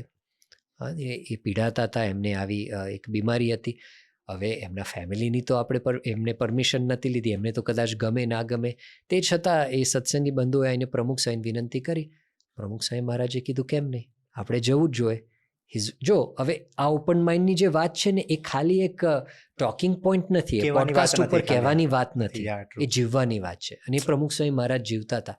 તરત એમણે કીધું, સંતોએ એવું કીધું કે સ્વામી એ બીમાર છે, ત્યાંથી એમના ફ્લેટમાંથી થોડી બદબુ આવે છે, કારણ કે એનો શરીરનું એ ધ્યાન ન રાખી શકતા હોય, આ તે. આપણે સ્વામી કદાચ ન જઈએ તો અહીંથી તમે પુષ્પ આપી દો. સ્વામી કે મારે જવું જ છે. સ્વામીજી ત્યાં ગયા. સ્વામીજી એમના પલંગ આગળ ઊભા રહ્યા, એમના મસ્તક ઉપર હાથ મૂક્યો, અને એમની ઈચ્છા હતી એટલે ત્યાં પ્રાર્થના પણ કરી. એમની ઈચ્છા હતી એટલે અને એમણે પ્રાર્થના પણ કરી. તે કર્યા બાદ તેઓ ત્યાંથી બહાર નીકળ્યા અને એક સંતે પૂછ્યું કે સ્વામી આ બધું કરવાની શી જરૂરિયાત હતી? પ્રમુખ સાહેબ તરત બોલે છે, શું એનામાં ભગવાન નહોતા? એનામાં ભગવાન નથી? એ જે વિચાર છે ને, એક વાત કરવી રોસ્ટ્રમ ઉપર, પોડિયમ ઉપરથી, અને એ જીવવું, એ બહુ જ અગત્યની વાત છે. એવા જ પશુ પક્ષીના અસંખ્ય પ્રસંગો છે. જ્યારે સમય હશે ત્યારે આગળ ઉપરાંત આપણે વાત કરશું. પણ એવી રીતે આપણે જો જીવીએ તો જે સેવાનો ભાવ છે, આપણે સેવાની વાત કરતા હતા, એ it becomes second nature to us. પછી તમારે કોઈ વોલન્ટિયર ઓર્ગેનાઇઝેશનમાં નામ નોંધાવવા જવું પડતું નથી, કોઈ જર્સી પહેરવી પડતી નથી, અને કોઈ ઇન્સ્ટાગ્રામ પર રીલ ચડાવવી પડતી નથી. It just becomes second nature. And I think ભક્તિ અને સેવા એ હિન્દુ સનાતનના પાયા છે. આપણે કુંભમાં જોશું કે લોકો કેવી સેવા કરશે. જ્યારે હમણાં હવે આવી રહ્યો છું લગભગ એક જ મહિનામાં, રાઈટ, એકાદ મહિના 5-6 વીકમાં, તો કેવા એક ભાવથી કે જે દર્શનાર્થી આવ્યા છે, જે અત્યારે નદીમાં સ્નાન કરવા, સંગમમાં સ્નાન કરવા આવી રહ્યા છે, બધામાં ભગવાન રહેલા છે, એ ભાવથી લોકો સેવા કરતા હોય છે. તો એક હું માનું છું કે સનાતનનો પાયો છે. એટલે આપણે વાત કરી ભક્તિની, આપણે વાત કરી સેવાની, અને ત્રીજી જે વસ્તુ હું માનું છું જે બહુ જ અગત્યની છે, આપણે જે આ પાયાની વાત કરીએ છીએ એમાં આપણે રિચ્યુઅલ શબ્દ વાપર્યો. એમાં હું માનું છું કે જે આપણી સેવા પદ્ધતિ છે, એટલે સેવા નહીં પરંતુ જે આપણી પૂજા પદ્ધતિ છે, હા, એ બહુ જ અગત્ય. ટ્રેડિશનની વાત કરીએ આપણે જો બહુ બ્રોડલી લઈએ તો, એટલે પૂજાની બહાર પણ જે અમુક વસ્તુ આવી જાય, આચાર વિચાર, આચાર વ્યવહારની જે વાત છે, શું ખાવું, કેટલું ખાવું, કેવી રીતે ખાવું, હા, એ આપણા ધર્મશાસ્ત્રોમાં હું કોઈ એક સંપ્રદાય કે એક વાડા એક પંથની વાત નથી કરતો. હા, બધાની અલગ અલગ છે પણ છે ખરી. અને એ હિન્દુ સનાતન ધર્મમાં એ સ્વીકારેલી જ છે કે આવી રીતે રહેવું જોઈએ, આવી રીતે વર્તન કરવું જોઈએ, આવી રીતે વ્યવહાર કરવો જોઈએ, આવી રીતે મા, બહેન, દીકરી, બાપ, પિતા જોડે આપણે વ્યવહાર કરવો જોઈએ. આ રીતે આપણે ક્યાંક બહાર ગયા હોઈએ તો આવી રીતે અમુક જે બેસિક, અત્યારે આપણે ફરીએ ને દેશમાં, આપને તો મારા કરતાં વધારે અનુભવ હશે કારણ કે આપ અહીંયા રહો છો. બેઝિક જે કોમન ડિસન્સીની જે વાત છે ને, એના જે લેસન્સ છે, ક્યાં થૂકવું ક્યાં ન થૂકવું, હા, True. બહુ જ બેઝિક વસ્તુ છે. પણ એના કારણે આપણને એવું લાગે કે ગુજરાતમાં અમુક લોકો સફર થઈ રહ્યા છે. જ્યાં ન થૂકવું જોઈએ ત્યાં આપણે થૂકતા હોઈએ છીએ, જ્યાં કચરો ન નાખવો જોઈએ ત્યાં આપણે નાખતા હોઈએ છીએ. એટલે આપણા ઓનરેબલ પ્રાઇમ મિનિસ્ટર સાહેબે અત્યારે અભિયાન ચલાવવા પડે છે, સ્વચ્છતા અભિયાન ચલાવવા પડે છે. પણ આ જો આપણે સનાતનના પગલે ચાલીએ ને, આજે અમુક પદ્ધતિ જે ટ્રેડિશન્સ આપણને આપવામાં આવ્યા છે એ પ્રમાણે ચાલીએ, એટલે અત્યારે જે લાઈફમાં પણ આપણે જોતા હોઈએ સ્વચ્છતાની વાત છે, એકબીજા સાથે વ્યવહારની વાત છે. સમથિંગ ઇઝ બેસિક ઇઝ ક્યાં થૂકવું, ક્યાં નાહવું, ક્યાં કચરો નાખવો, કેવી રીતે બીજા જોડે વ્યવહાર કરવો, એ બધી જ વ્યવસ્થા આપણને સનાતન જે આપણી પરંપરા છે, એના જે ધર્મશાસ્ત્રો છે એમાં કહેલી જ છે. એટલે આપણે જે અમુક વાર વાત કરીએ છીએ ને કે બેક ટુ ધ બેસિક્સ, કાં તો હિન્દુ સનાતન ધર્મની અસ્મિતા. અમુક વાર હું એવું માનું છું કે અસ્મિતા એટલે કે ખુરશી ઉપર કે ટેબલ ઉપર ચડીને જોરથી તાલીઓ પાડવી કે બૂમો પાડવી કે સનાતનનો જયનાદ કરવો એ ઇનફ નથી. અગત્યનું છે, જરૂરિયાત છે, એ પણ એક અસ્મિતાનું એક્સપ્રેશન છે. પણ હું એવું માનું છું કે એ અસ્મિતા હોવી એનો અર્થ છે કે આ બધાનું જ્ઞાન હોવું, આપણી શું પરંપરા છે, આપણા ધર્મશાસ્ત્રોએ આપણને શું શીખવાડ્યું છે, અને એ રીતે આપણે જો જીવન જીવવાનો એક પ્રયત્ન કરીએ, પ્રયાસ કરીએ, તો દેશને, રાષ્ટ્રને પણ ફાયદો છે, આપણા સમાજને પણ ફાયદો છે, ગુજરાત સ્ટેટને પણ ફાયદો છે, આપણી કમ્યુનિટીઝ આપણા એને ફાયદો છે, અને વિશ્વને ફાયદો છે. ટ્રુ. આપણે જે વાત કરી ગુરુરી પ્રમુખ સ્વામી મહારાજની, રાઈટ, તો એના પરથી મારે એક ક્વેશ્ચન પૂછવો છે કે જે આધ્યાત્મિકતાની જે જર્ની છે, બરોબર, એમાં ગુરુની આવશ્યકતા કેટલી છે? હવે એ પ્રશ્ન તમે મને એક સ્કોલર ઓફ રિલિજન તરીકે પૂછો છો, એક પત્રકાર તરીકે પૂછો છો કે એક ભક્ત તરીકે પૂછો છો? ના, હું એક ભક્ત તરીકે પૂછું છું અત્યારે. બરાબર છે, મજાક કરું છું. હું એનો જવાબ એક સંગીતકાર તરીકે આપું તો, હું સંગીત 5 વર્ષનો હતો ને ત્યારથી શીખતો હતો અને ગાતો હતો, અને આવી રીતે અમેરિકામાં જન્મ્યો ઉછર્યો, એટલે ત્યાં જે ધાર્મિક સંસ્થાઓ હતી, શાખાઓ હતી, મંદિરો હતા, ત્યાં ગાવાનો મોકો પણ મળતો હતો, એક ઓપોર્ચ્યુનિટી, એક મંચ પણ મળતો હતો ગાવા માટે, અને એ મંચ મળે તો જ તમે આગળ શીખી શકો છો, કોન્ફિડન્સ આવે છે ગાયકમાં. એ કર્યા છતાં હું જ્યારે લગભગ 22-23 વર્ષનો હોઈશ અને પંડિત જસરાજજી સાથે મુલાકાત થઈને એમણે એમ કીધું કે હું તમને શીખવાડીશ, અને ત્યારે પહેલા ક્લાસમાં હું બેઠો ત્યારે મને ખબર પડી કે હજુ સાજ પકડાયો ન હતો. એટલે એવું નથી કે મને ગુરુઓ નહોતા મળ્યા, પણ જે સારા સાચા કેપેબલ ગુરુ મળવા સંગીતના માર્ગે, તો હું સમજો એ દિવસે હું ઘરે જતો હતો ને ગાડી ચલાવીને, એ લગભગ 1.5 કલાકનો ક્લાસ હતો, અને ત્યારે મને રિયલાઇઝ થયું કે હજુ હું સાજ નથી પકડી શક્યો સંગીતનો. એટલે હું માનું છું કે ઇન્ટેલેક્ચ્યુઅલ જર્ની હોય, ક્રિએટિવ જર્ની હોય, આર્ટિસ્ટિક જર્ની હોય, કે પછી સ્પિરિચ્યુઅલ જર્ની હોય, એમાં એક સારા સાચા ગાઈડ, કેપેબલ એબલ ગાઈડ, જે તમારો હાથ પકડીને તમારી સાથે ચાલી શકે, તમને દિશા બતાવી શકે, એવા જો કોક મળી જાય તો પછી તમારા માટે જર્ની બહુ જ સહેલી થઈ જતી હોય છે. ઇન લવ એટ ઇઝની શરૂઆત મેં એ જ રીતે કરી છે કે I took my first steps and I had my first fall in front of my guru. એટલે હું લગભગ 2-3 વર્ષનો હોઈશ, 2 વર્ષનો હોઈશ, ને મેં જ્યારે જે મારા ફર્સ્ટ સ્ટેપ્સ લીધા, ક્રોલિંગમાંથી હું ચાલતા શીખ્યો, એ પ્રમુખ સ્વામીની સભામાં જ હું શીખ્યો હતો, અને હું ત્યાં પહેલી વાર પડ્યો પણ એમની હાજરીમાં જ પડ્યો હતો, અને એ પછી એમના પ્રોત્સાહનથી હું પાછો ઊભો થતા શીખ્યો. તમે જે સ્પિરિચ્યુઆલિટીની વાત કરો છો ને, કોઈ પણ જર્ની હોય ને, એમાં પડવું એ હું માનું છું આવશ્યક છે. The more you fall, the more confident you get to stand up again. હા, તમારામાં એક વિશ્વાસ આવે છે કે હું ઊભો થઈ શકું છું, ઊભો થઈશ અને આગળ વધીશ, અને એ જે બળ, એ જે પ્રોત્સાહન, એ જે દિશા, એ જે સપોર્ટ ત્યારે તમે જ્યારે ફરીને જોશો ને, ત્યારે તમારા ગુરુજન જ આપી શકતા હોય છે. એટલે હું માનું છું કે મારા પ્રોફેશનલ જર્નીમાં, મારી પ્રોફેશનલ જર્નીમાં, મારી સ્પિરિચ્યુઅલ જર્નીમાં, મારી ઇન્ટેલેક્ચ્યુઅલ ને એકેડેમિક જર્નીમાં, એ બધે જ જો કોઈનો એક સપોર્ટ રહ્યો હોય, કોઈનું માર્ગદર્શન રહ્યું હોય, ને કોઈનો એક પાછળથી હાથ રહ્યો હોય, તો એ છે એક મારા ગુરુ પરમ પૂજ્ય પ્રમુખ સ્વામી મહારાજ. કારણ કે એમના વગર આ પર્સપેક્ટિવ્સ મને મળ્યા જ ના હોત. એ આજે એક વિશાળતા છે જે એ જીવી ગયા, એ એમના માર્ગદર્શનથી અને પછી એમના જીવન સામે જોઈને મને ખબર પડી કે દિશામાં જવું જોઈએ આપણે. રાઈટ. તમારી જે બુક છે in love at ease, right, એ આઈ થિંક પ્રમુખ સ્વામી મહારાજ શતાબ્દી મહોત્સવ સમયે જ રિલીઝ થઈ હતી. જી, અને પેંગ્વિને પબ્લિશ કરી હતી, પેંગ્વિન રેન્ડમ હાઉસે, અને it was a penguin India random house best seller. First of all congratulations. નહીં, કંગ્રેચ્યુલેશન્સ ગોઝ ટુ ધ ગુરુ. પણ એમાં એક જે આપણા શ્રોતાઓને આપણે કહેવી જોઈએ, કે આપણા વ્યુઅર્સને કહેવી જોઈએ કે એના ધ પ્રોસીડ્સ ફ્રોમ દેટ, એટલે જે પણ ઓથરને એનું જે મળે એ બધું was directed to a trust જે ગુજરાતમાં પોશીના કરીને એક ડિસ્ટ્રિક્ટ છે, જે ટ્રાઇબલ આદિવાસી ડિસ્ટ્રિક્ટ છે.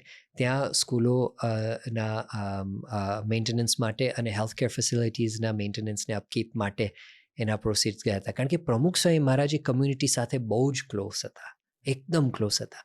એ બુકમાં મેં એક પ્રસંગ લખ્યો છે કે towards the end of his life, એટલે આઈ થિંક 2010નો કે 12નો પ્રસંગ છે, સો લાઈક 10નો પ્રસંગ છે I think. I mean just the last 3-4 years of his life he was so focused કે મારે પોશીના જવું જ છે, મારે બધાને મળવું જ છે, ત્યાં જાહેર સભા કરવી જ છે, એક એકને શીરો જમાડવો જ છે, અને એને ત્યાં એ લોકો તેલનો શીરો કરતા હોય, આપણે ઘીનો કરીએ, એ લોકોને પૂછી લેજો એમને કેવો I mean this kind of detail oriented thought કોકના માટે રાખવું.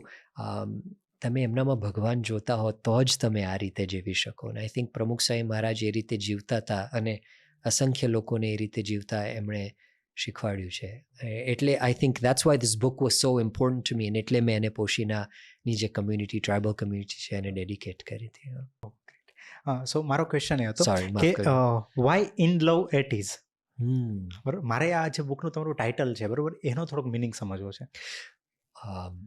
પેંગ્વિનવાળા તો એગ્રી થઈ ગયા હતા, પણ ગુજરાતમાં લોકોને સમજાતું ન હતું. જ્યારે પુસ્તક બહાર પડ્યું ત્યારે બધા ભાતના ટાઇટલોને શબ્દો જોડી દેતા હતા, અને જેવા મળે ત્યારે કે ભાઈ આનો અર્થ શું થાય છે. પ્રેમમય અને સહજ સાનિધ્ય. હું એવું માનું છું કે Pramukh Swami Maharaj was in love with himself, with the divine, and with society at large, with creation at large. He was in love with them. And that is why he was I-less. અહમ શૂન્ય હતા. એ પ્રેમ તમે કોઈકને ક્યારે આપી શકો? જ્યારે તમે તમારા અહમને એક બાજુ મૂકી દો ત્યારે. એ I-less હતા, એ ઓલ એમ્બ્રેસિંગ હતા, એ બધાને જ સ્વીકારી શકતા હતા. એમને કોઈ નાત જાત, આપણે જેમ આગળ વાત કરી એવી રીતે પશુ પક્ષી અને માનવ વચ્ચે પણ એવો ભેદ નહોતો, એટલો પ્રેમ એ આપી શકતા હતા. હા, અને એ તમે વાંચશો ત્યારે એના જે ઇન્સિડન્ટ્સ છે, તમારી આંખમાં આંસુ આવી જશે. અને એ આ 3 વસ્તુ હતા ને, he was in love, I-less, all embracing, અને એટલે એ કાયમ એક સહજ આનંદની અનુભૂતિ કરતા અને બીજાને કરાવી શકતા હતા. He was always at ease. હસી શકે, રડી શકે, હસાવી શકે, ખીજાઈ પણ શકે જ્યારે સમય આવે ને કોકને શીખવાડવાનું. ગુરુ હતા, રાઈટ, એ ગુરુની જવાબદારી છે, એક લીડરની જવાબદારી છે ક્યારે કોકને રોકવા ટોકવા, એમના વ્યક્તિગત વિકાસ માટે અને સામૂહિક વિકાસ માટે. એટલે એ બધી જે એ આખી જે જર્ની મેં મારા જીવનમાં મારા ગુરુ સાથે જોઈને માણી હતી, અને tens of thousands, hundreds of thousands of other લોકોએ માણી હતી, અને એ ત્યાંથી એ લોકોએ કંઈક પ્રાપ્ત કર્યું હતું, શીખ્યા હતા. એને મારે કેવી રીતે વર્ણવી, તો મેં આવી રીતે આખી બુકની જે ચેપ્ટર્સ છે એને ગૂંથ્યા હતા. અને એટલે એનું title the journey from in love to at ease. આપણે જો એટ ઇઝ સુધી પહોંચવું હોય, આપણે એ સહજ આનંદનો અનુભવ કરવો હોય, તો we have to learn to B in love, we have to learn to be I-less, and we have to learn to be all-embracing. Right. So હમણાં જે તમારી રિસેન્ટલી બુક લોન્ચ થઈ, stones could be sing, right, If stones could If sing. Stones Could Sing. તો એના પરથી મારે થોડુંક, કારણ કે એ બુક આઈ થિંક મંદિર ઉપર છે, રાઈટ. હા, તો મારે એ ક્વેશ્ચન પૂછવો છે કે હિન્દુ ધર્મ છે, બરાબર, ઘણા બધા ધર્મોમાં જે મંદિર છે, મસ્જિદ છે, ગુરુદ્વારા છે, બધું હોય જ છે, બરાબર. તો શું ખરેખર આની જરૂરિયાત હોય કે જરૂરિયાત છે? હું એમ માનું છું કે હિન્દુઓ માટે ખાસ કરીને છે, કારણ કે એવું માનતા નથી કે મંદિર ખાલી એક કલ્ચરલ સેન્ટર છે. એવું માનતા નથી હિન્દુઓ. હા, આપણી પરંપરા આપણને એવું નથી શીખવાડતી કે હિન્દુ મંદિર એટલે ખાલી એક કલ્ચરલ સેન્ટર. એવું શીખવાડતી નથી કે હિન્દુ મંદિર એટલે ખાલી એક આવીને પ્રાર્થના કરવાની, ભજન કરવાની, રિચ્યુઅલ આપણી જે પરંપરા છે, સેવા પદ્ધતિ એ કરવાની, પ્રણાલી છે એ કરવાની એનું એક સ્થાન છે. પણ એ આપણને એમ શીખવાડે છે કે એ ભગવાનનું ઘર છે, ભગવાન ત્યાં રહે છે. મૂર્તિમાન ભગવાનનું સ્વરૂપ, એમનું પ્રતીક, એમની સ્ટેચ્યુને પણ ભગવાન પોતે એ મંદિરમાં બિરાજમાન છે. એટલા માટે હિન્દુ સનાતનીઓ માટે, હિન્દુ સનાતન ના જે અનુયાયીઓ છે એના માટે મંદિર કંઈક જુદું જ છે. કારણ કે આ બધા ફંક્શન તો એ સર્વ કરે જ છે. આપણે જે આગળ વાત કરીએ, કલ્ચરલ સેન્ટર છે, વિદ્યાનું ધામ છે, એક સેવા અને પૂજા ભક્તિનું પણ સ્થાન છે, એ બધી વસ્તુઓ કરે જ છે. અમે અમેરિકાની વાત કરીએ, હું જ્યાં રહું છું ત્યાં જો મંદિરો ના હોત, અન્ય શાખાઓના બધા જ જે હિન્દુ સંપ્રદાયો જે અલગ અલગ છે એના મંદિરો ના હોત તો સંસ્કૃત ભાષા, હિન્દી ભાષા, બંગાળી ભાષા, ગુજરાતી ભાષા એ બધી ત્યાં લુપ્ત થઈ ગઈ હોત. આગળ આપણા જે આવતું જે જનરેશન છે, પેઢી છે, એને કંઈ આવડતું જ ના હોત.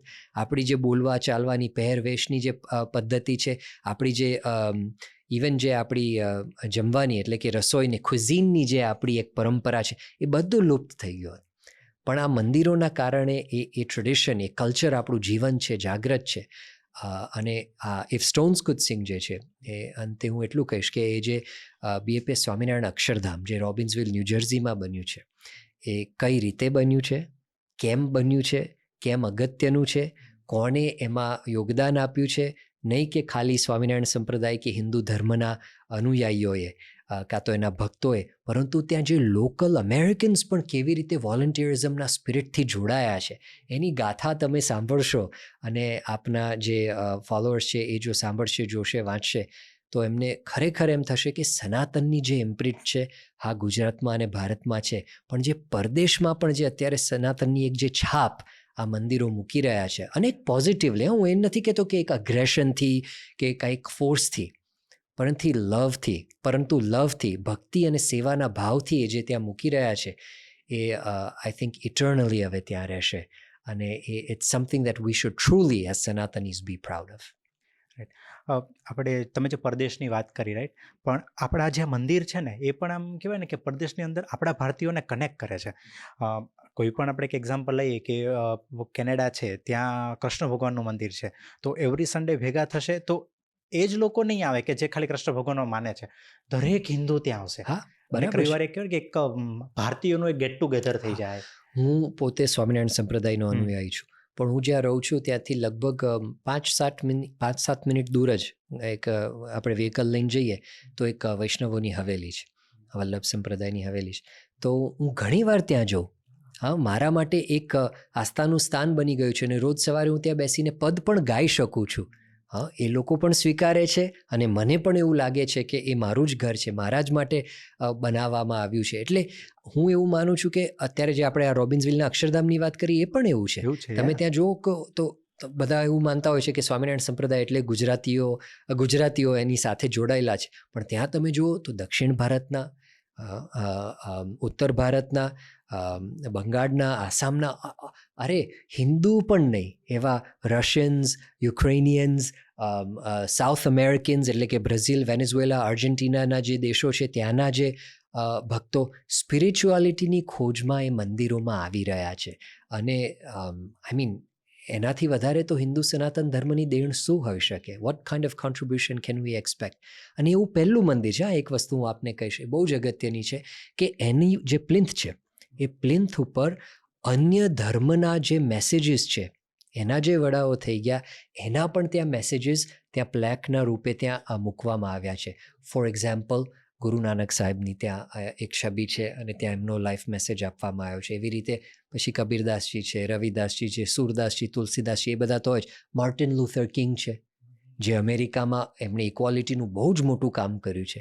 એવી જ રીતે ઇબ્રાહિમ લિંકન છે જેમણે પણ અમેરિકાને બહુ જ મોટો જે સિવિલ વોર થયું હતું ને આખું, એટલે સૂફી સંત રૂમી પણ છે. એટલે તમે એ રીતે વિચારો તો એવું તો કેવું હિન્દુ મંદિર હશે કે જેમાં આ લોકોના પણ મેસેજીસને આવી રીતે સારી રીતે વર્ણવી લેવામાં આવ્યા હોય. So it's truly unique. It truly is a universal place જ્યાં ગમે તે ધર્મના, ગમે તે સ્કિન કલરના, ગમે તે ધાર્મિક માન્યતાવાળા લોકો આવી શકે છે and they feel at home. Feel at home એટલું જ નહીં, પણ એ લોકોને ભારતીય સંસ્કૃતિનો એક મિની ઇન્ડિયાનો ત્યાં અનુભવ થાય છે. તમે ત્યાંની જે શોપ્સમાં ત્યાં ચાલો, આપણે જે સુવેનિયર શોપ્સમાં ને એમાં તો મંદિરો, ઘર મંદિરોથી માંડીને મૂર્તિઓથી માંડીને પુસ્તકોથી માંડીને ઇવન નાના જે દીવા અને આયુર્વેદિક જે દવાઓ હોય છે, કાં તો જે ન્યુટ્રિશન સપ્લિમેન્ટ્સ હોય છે, એ બધાનો તમને ત્યાં એક આર્ટ્સ એન્ડ ક્રાફ્ટ્સ, પુસ્તકો બધું જ ત્યાં તમને મળે છે. એવી જ રીતે ત્યાં તમને આપણી જે ક્વિઝીન છે, ભારતીય ક્વિઝીનનો, ત્યાં તમને અનુભવ થતો હોય છે. ઘણા મને ત્યાં દર્શનાર્થીઓ આવતા હોય છે, ટુરિસ્ટો આવતા હોય છે, મને કહે છે કે this is the first time we have tried Indian food in our life. It's all vegetarian, it's all sattvic. એટલે એ પણ જે એક ઇમ્પ્રેશન ત્યાં જે થતી હોય છે. પછી ત્યાં આર્કિટેક્ચર ને સ્પિરિચ્યુઆલિટી તો છે જ. એટલે એ જે એક એક્યુમેનિકલ, ઇન્ક્લુસિવ, સનાતન હિન્દુ ભારતીય જે અનુભવ ત્યાં લોકોને થતો હોય છે, I think is one of the greatest contributions these mandirs make in America. પરદેશમાં જે ભારતીયો છે એના માટે તો અમે એવું જ કહી શકાય કે પોતાના ઘરથી દૂર એક ઘર છે. બરાબર છે, રાઈટ. અને એનું આપણે બેસ્ટ એક્ઝામ્પલ લઈ શકીએ તો અબુધાબી હિન્દુ મંદિર છે. રાઈટ. તમે જે વાત કરી કે જેમાં ખાલી એક અલગ અલગ, મતલબ હિન્દુ ધર્મમાં જ પણ અલગ અલગ સંપ્રદાયના લોકો નહીં, પણ દરેક ધર્મના લોકો ત્યાં આવે છે. આપણે છેલ્લા 1.5 વર્ષમાં આપણે જે જોયું હિન્દુ અબુધાબી મંદિરમાં, હું એક વાત કહીશ જે બહુ જ અગત્યની છે. હું એવું માનું છું ખૂબ અગત્યની છે. આપણે અમુક સંપ્રદાય કાં તો પંથના નામે, કાં તો એક કોઈક તત્વજ્ઞાન, કાં તો એક વિચાર શ્રેણીના નામે આપણે અંદર સનાતનીઓ ઝઘડતા શબ્દ તો ખોટો છે, પણ વાદ વિવાદમાં પડી જતા હોઈએ છીએ કે આ હિન્દુ છે કે નહીં, આને આવા કહેવા કે નહીં, વૈષ્ણવો આવા કે નહીં, શૈવ શાક્ત માટે આવું કેમ બોલે છે, શાક્ત શૈવ માટે, વૈષ્ણવો આના માટે કેમ, એવી એક આપણે ત્યાં એક, અને હું એને માનું છું કે ખૂબ માંડુક્ય દ્રષ્ટિ છે. આપણે એક વેલની અંદર એકબીજા જોડે ચર્ચા કરતા હોઈએ છીએ. પણ જ્યારે તમે એ વિચારો કે આબુધાબીનું મંદિર છે, કાં તો જે આ રોબિન્સવિલનું મંદિર છે, એવા અસંખ્ય મંદિર છે, એવા ઇસ્કોનના કેટલા મંદિરો છે રશિયામાં અને યુરોપમાં, એના આશ્રમો છે સ્વિટ્ઝરલેન્ડના માઉન્ટેન્સમાં, ઇટલીના માઉન્ટેન્સમાં. ત્યાં તમે જાઓ તો જે લોકોએ આવી રીતે સિરિયન રેફ્યુજી કેમ્પમાં અમે ગયા, તો મંદિર એક ઓલું છે, મોબાઈલ મંદિર છે, રાઈટ, જે હિન્દુ પણ ત્યાં જે પહોંચતો હોય છે, એની એક વિચાર, એનું સંગીત, એની પ્રાર્થના એ લઈને ત્યાં જતો હોય છે, અને જે વિચાર વિમર્શ થતો હોય છે. તો જે લોકોએ ક્યારેય હિન્દુ ધર્મના વિશે કાંઈ જાણ્યું નથી, હિન્દુ મંદિરો ક્યારેય જોયા નથી, હિન્દુ સંસ્કૃતિના વિશે એમને હિન્દુનો પણ ખબર નથી, એ લોકો માટે આ મંદિર એક એમ્બેસેડર્સ બની જાય છે, એક કલ્ચરલ ઇન્ડિયાના ભારતના એમ્બેસેડર્સ બની જાય છે, અને એ સંસ્કૃતિની ઝાંખીને ઝલક ત્યાં કરાવતા હોય છે. એનાથી મોટી તો તમે શું સેવા કરી શકો. એટલે હું માનું છું કે એ આપણી જે એક નેરો માઇન્ડેડ દ્રષ્ટિમાંથી, going back to how we started the podcast, Sagarbhai, if we go into that direction, એ વિચારીએ કે એ વિશાળતા આપણે રાખીએ, તો આપણે હિન્દુ ધર્મને, સનાતનને ને ભારતને એક ટ્રુલી વિશ્વ ફલક ઉપર મૂકી શકશું, એવું હું માનું છું. સો યોગીભાઈ, બહુ જ મજા આવી આજે તમારી સાથે વાત કરીને. મને બહુ આનંદ. ઘણા બધા ક્વેશ્ચન હતા માઇન્ડમાં, બરોબર, બધા આપણે પૂછી લીધા. તો બી આમ કહેવાય ને કે આ કન્વર્ઝેશન એક એવું કન્વર્ઝેશન છે કે આપણે અહીંયા 5 કલાક બેસશું ને તો બી ઓછું પડશે. રાઈટ. મને પણ ખૂબ આનંદ આવ્યો. So thank you so much. Thank you for having me. Thank you.